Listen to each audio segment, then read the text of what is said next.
Hey, man, we got an EZGO here with customers' carts. We noticed that the customer said they can drive it for a while and can't drive it for a while. Well, the customer took it to another shop and got it serviced. And I want to show you, man, one thing that you need to know about the EZGO golf cart. All right. If you put too much oil in it, it will not run right, man. It will skip, bog down, and perhaps sometimes smoke.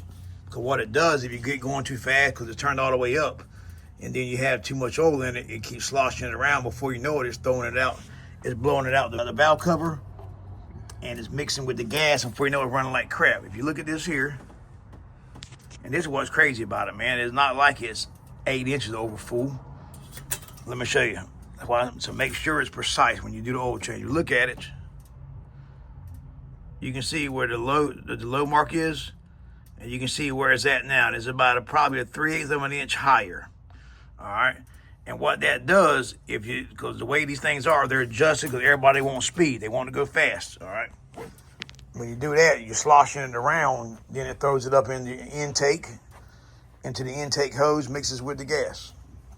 And before you know it, it's bogging down. So when it bogs down, well, guess what happens? The cart dies down because it's bogging the air and fuel mixture.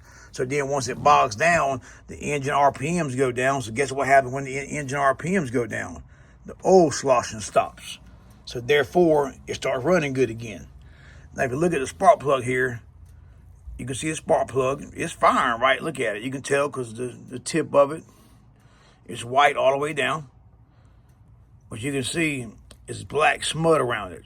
And what that means is running rich. All right. If you see the pipe here, if that's turned white, that means it's running lean. You're not getting enough fuel. But all right, man, I just want to tell you, man, one thing about the service, if you service your golf cart, man, make sure you put just enough oil in it. All right, don't overdo it. If you do, take your second, drain it out, man. All right, stay tuned, fellas.